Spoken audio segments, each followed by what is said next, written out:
One question, Carl. The color of this impressive, majestic-looking sphere, the color, it's blue. Yes. Why is it blue?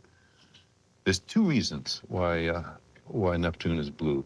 A very lovely, austere kind of blue to me. One reason, part of the reason, is the same reason that the Earth's sky is blue. And this just has to do with the scattering of light by air. Light of all colors comes from the sun.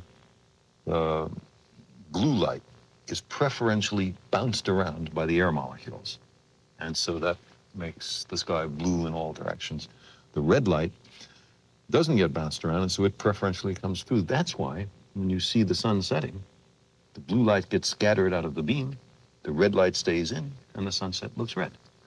And the sunset should look red on any planet which has a massive atmosphere, including Neptune. The other reason that Neptune is blue is because its air is made of a different composition than ours. And it has a lot of a gas called methane. And methane actually absorbs red light. So it lets the blue light through. There's two different reasons why it has this beautiful color blue. Incredible.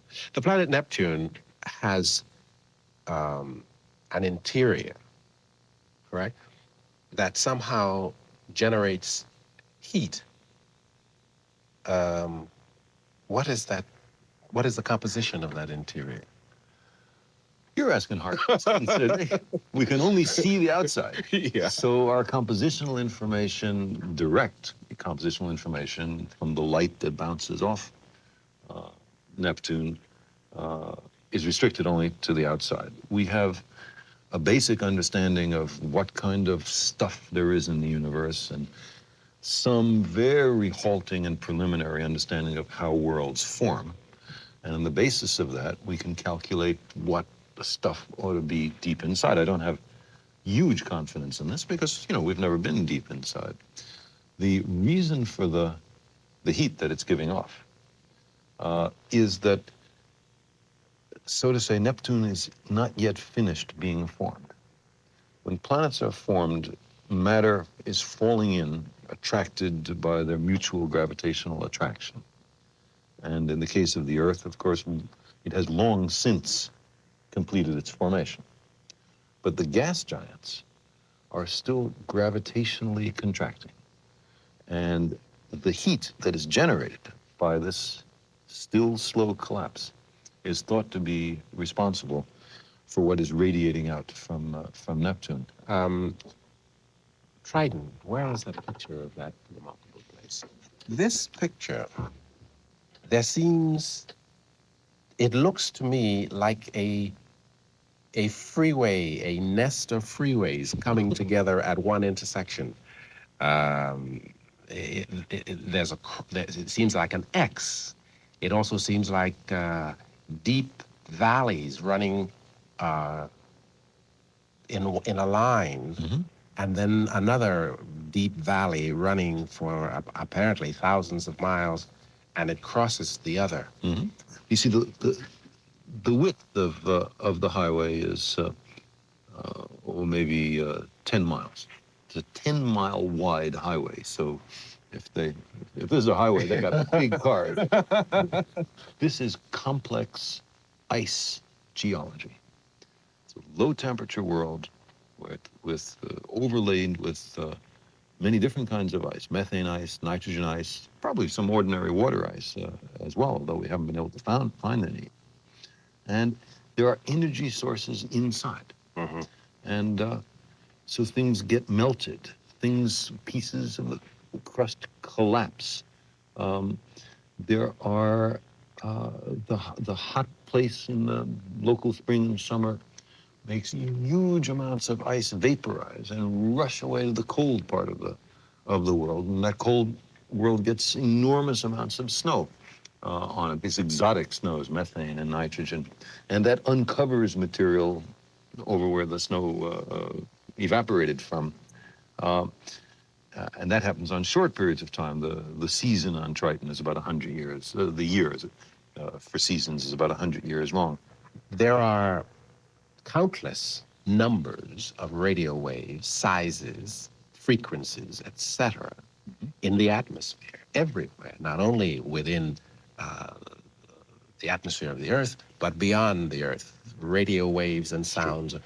How is it possible that that particular frequency is not weakened, is not polluted, is not interfered with? It travels an absolute course to the brain of Voyager 2 and speaks to it. That's right. Exactly as you intended to. Beautifully said. That's exactly right. Literally true. And there are sources of interference, and the signal is fantastically weak. Much weaker the signal the spacecraft sends back to us, because just as this little antenna and this feeble power source, we have very large telescopes, and we can put enormously powerful transmitters, and so it can hear us in a way better than we can hear it, but we're very good at hearing it as well. It knows to listen to certain frequencies and not to others, and we shout loud. That's sort of the answer to your question. Yes, it's mind-boggling to us lay people when... To me too. Yes, To me too. It's yes. nothing about, I mean, I understand the physics of it, but that doesn't in any way take away the wonder. The wonder, that's the phrase, the wonder of it. And Carl Sagan will introduce us to the other end of the communications bridge, Voyager 2, after this.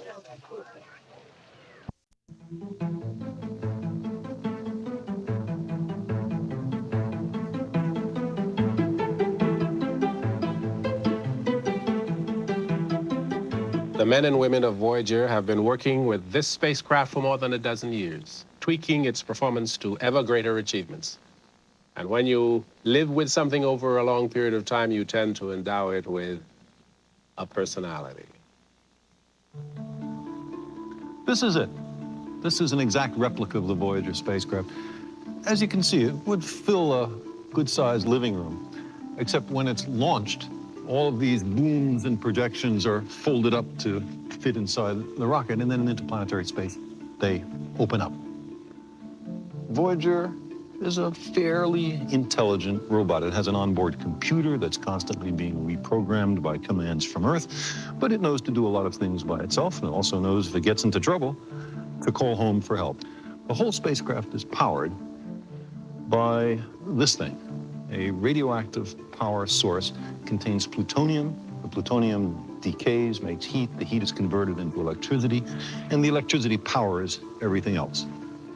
In here are the electronics, the onboard computers, the tape recorder.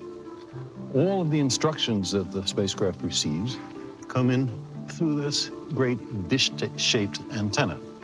And all of the data that it acquires is radioed back to Earth through the same antenna. Over here is a kind of very elaborate license plate that we'll talk about later. These are two of a number of hydrazine thrusters. They are tiny rockets that can reorient the spacecraft to make precision photography possible, for example. Here is a boom on which there are many science instruments. This is the scan platform. A lot of the major instruments are on it, and it can move. Let me see if I can make it move. It can move in various directions, so it's what permits the spacecraft to take a picture of that world and then take a picture of that world. These are the two cameras that have been responsible for the tens of thousands of magnificent pictures that Voyager has returned from Jupiter, Saturn, Uranus, and Neptune. Voyager was pelted with debris as it went through the outer fringes of planetary rings. It ran the risk of being fried by planetary radiation belts. It's on its backup receiver. There was a time when its scan platform got dangerously stuck. There's so little light at Uranus and Neptune that Voyager, designed to work closer to the sun, ran the risk of returning pictures that were too dark or too blurry. And yet, because of the human intelligence of its controllers back here on Earth at the Jet Propulsion Laboratory, and because of the robotic intelligence in the spacecraft, Voyager flies on. our eyes and ears and a dozen other senses that we weren't born with, acting in our stead in a realm of the solar system too distant and too dangerous for us personally to travel to, at least yet. And Voyager is also, with its golden phonograph record, our emissary to the stars.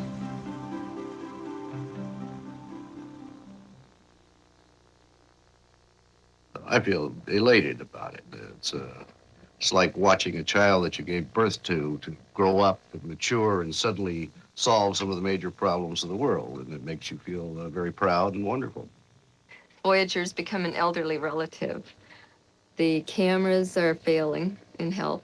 They'll make it through this encounter, but they probably wouldn't make it through another one. And that's sort of like having an elderly relative that you're caring about and watching fail and feeling kind of bad about. Anytime Voyager aches, I ache.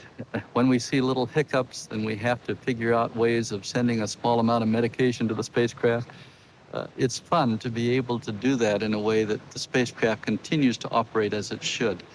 Well, imagine this machine. Each Voyager has the equivalent of 5 million electronic parts. Now, that's equivalent to about 2,000 color Sony television sets. Can you imagine expecting 2,000 television sets to perform for 12 years? No, it's gone, I think, beyond the call of duty.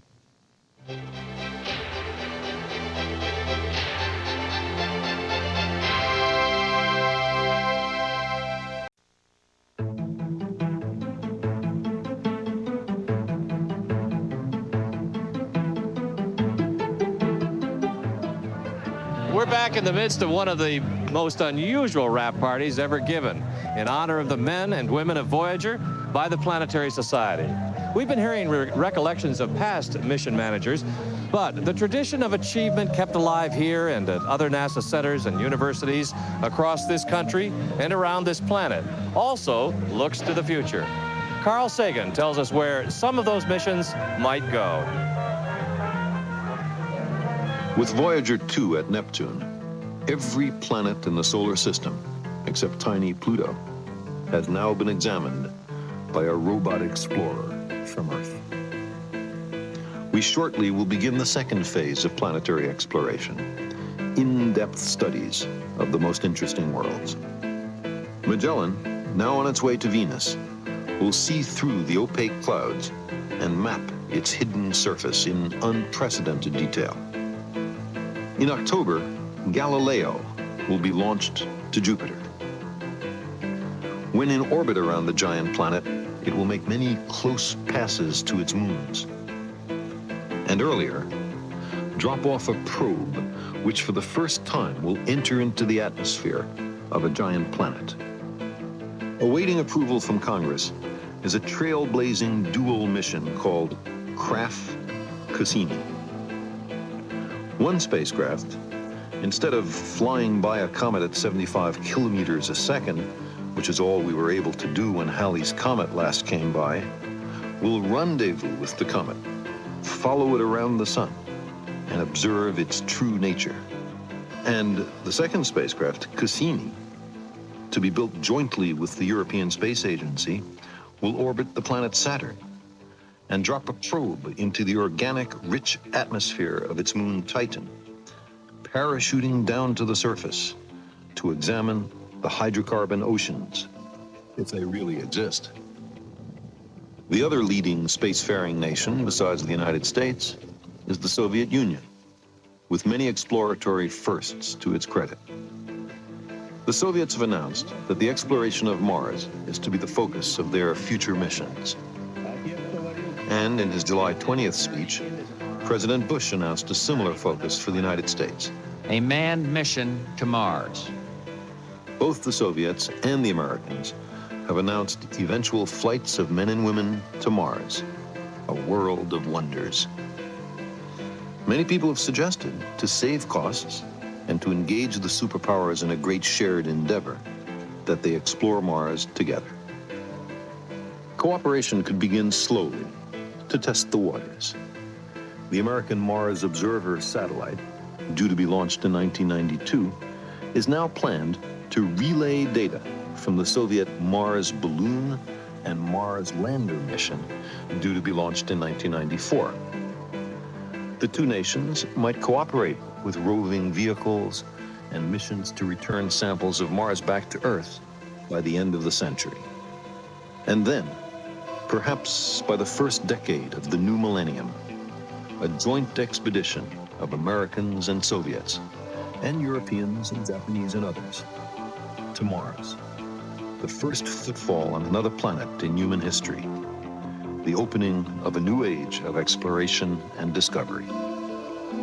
For the near term at least, the next focus of human exploration will be the planet Mars. And the party celebrating the successful completion of Voyager 2's mission to the outer planets continues. But it's a party of mixed emotions. As you look through this crowd, you'll see lots of smiling faces and happy talk, but you'll also find scientists off in corners by themselves, very serious expressions, reminiscing on the 12 years of the Grand Tour mission.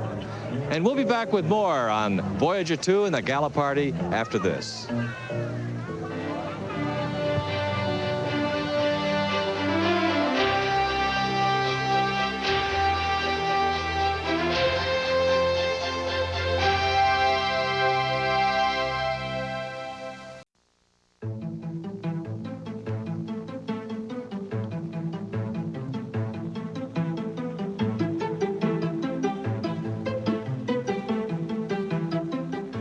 Here at JPL today, we're celebrating Voyager's glorious past. But here's Carl Sagan to tell us a little about what Voyager's future might hold. Neptune is Voyager's last port of call. There are no more planets beyond Neptune, at least in this solar system. But Voyager's work is far from done. For example, a few months from now, it has the opportunity to look back over its shoulder and photograph many of the planets in the solar system, including some of its previous ports of call.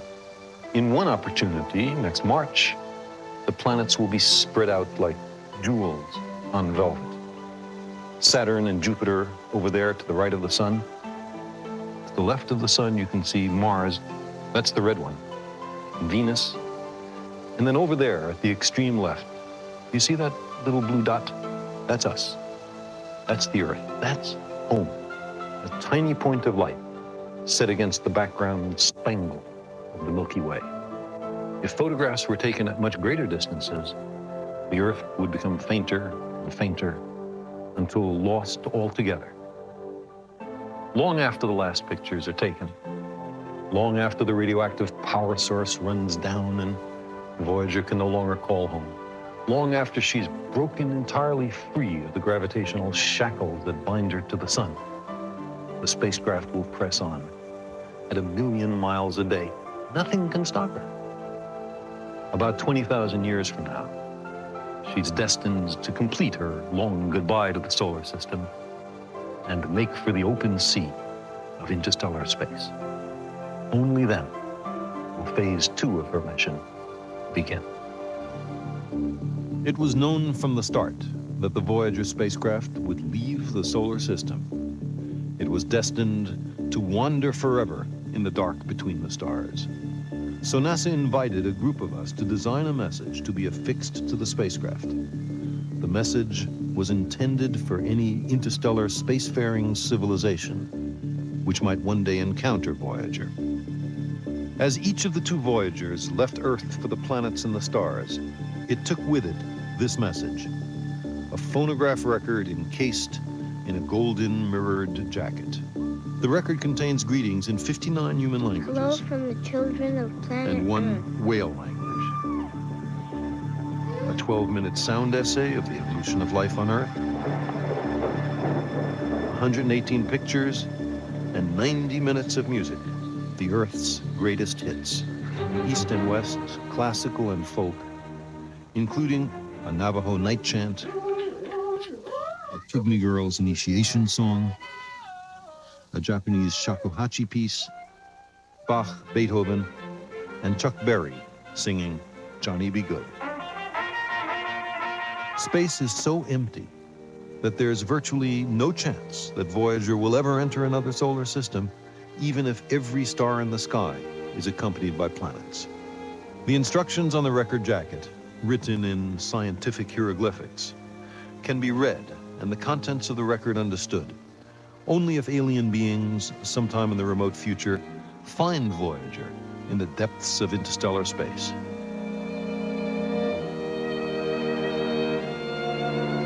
Escaping from the sun, the Voyagers will circle the center of the Milky Way galaxy forever.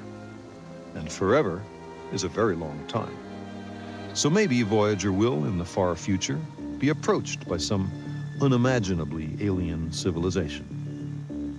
They would wonder what creatures had sent this primitive craft. Being much better scientists and engineers than we, otherwise they'd never find the spacecraft, they would have no difficulty decoding the record cover, examining the pictures, listening to the sounds and music.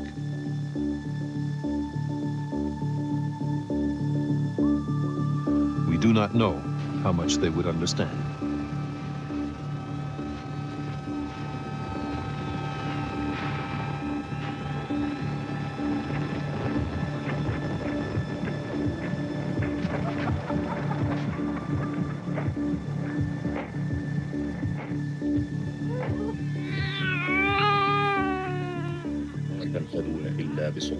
Au-dessus des étangs, au-dessus des vallées, des montagnes.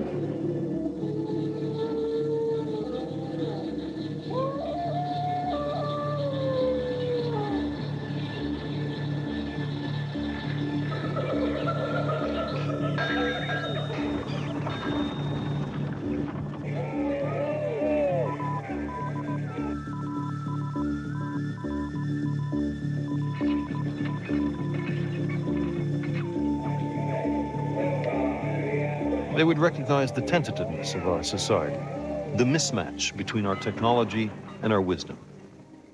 Had we destroyed ourselves since launching Voyager, they would wonder, or had we gone on to greater things? Or perhaps the record will never be intercepted. And then, when humans have become extinct or evolved into other beings, when everything we know and love is gone, when even the continents have unrecognizably changed, indeed when the Earth itself is reduced by the sun's evolution to a charred cinder, Voyager will fly on.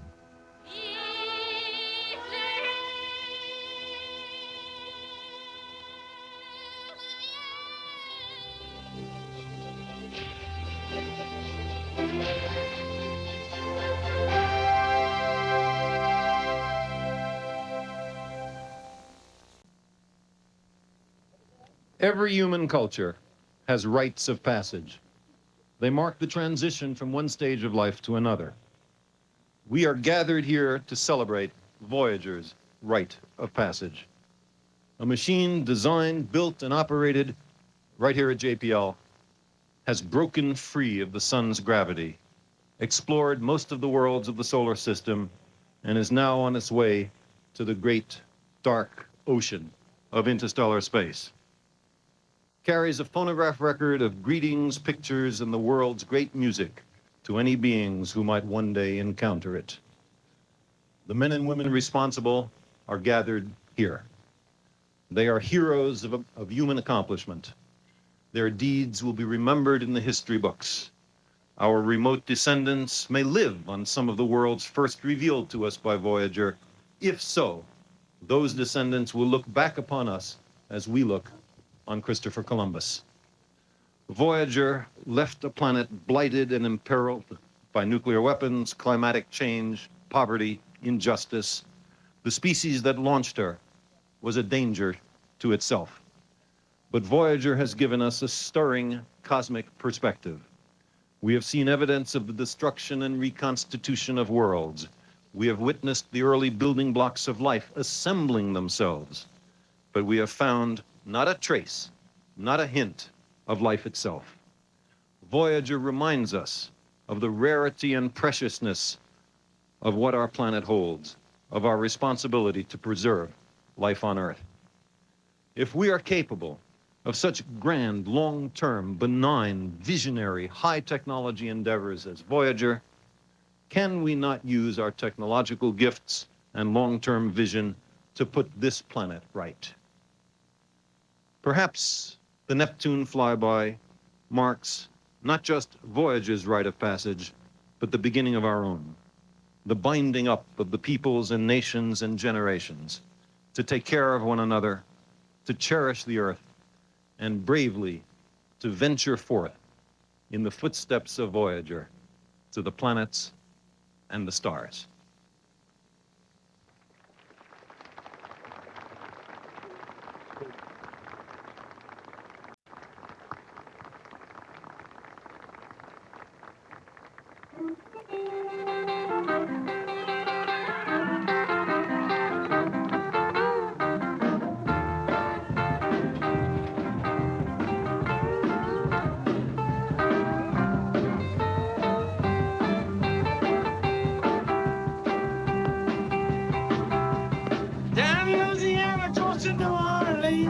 Way back up in the woods among the evergreens, I saw a log cabin made of earth and wood. Well, lived a country boy named Johnny B. Goode, who never learned to read or write so well. He could play a guitar just like a ringing a bell. I said, go, go, Johnny, go, go, go, Johnny, go, go, go, Johnny, go, go.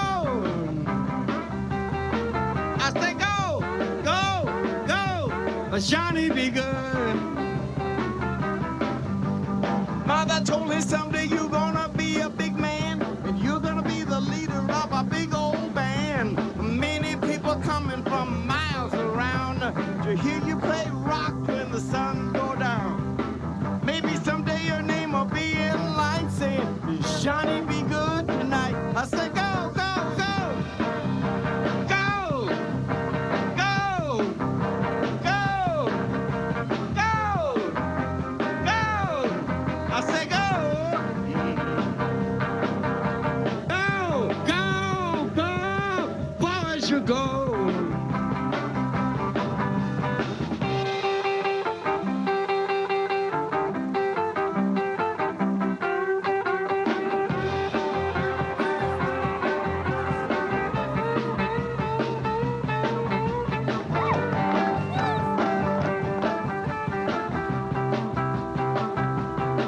You know his mother told him someday you wanna be a big man, and you're gonna be the leader of a big old band. Many people coming from miles around to hear you play rock when the sun go down.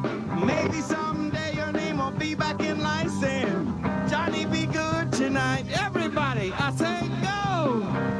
Go, Johnny, go! Go! Go, Johnny, go! Go! Go, Johnny, go! Go! Go! Hey! Johnny be good!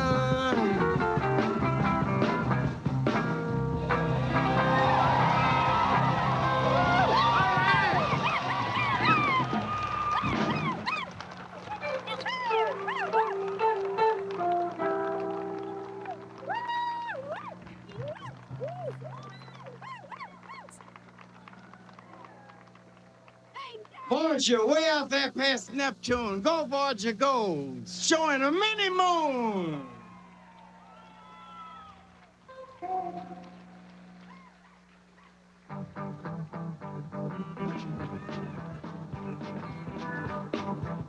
Hey, the place was jumping, going round and round. We're reeling and rocking.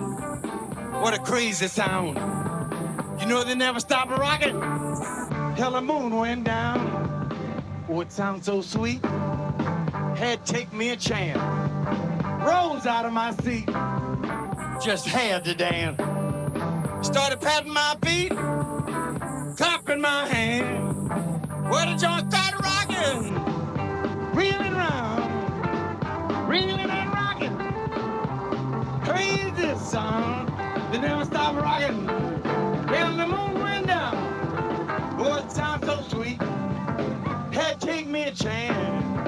Rose out of my seat. Just had to dance. Started patting my feet. Mumping my hand. Well, the joint started rocking. Round and round. Reeling and rocking. Crazy sound. don't stop a rockin'.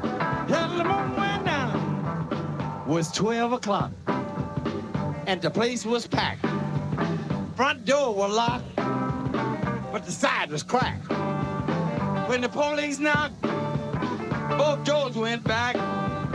But it kept on rocking, rocking and rocking, reeling and rocking, crazy stuff.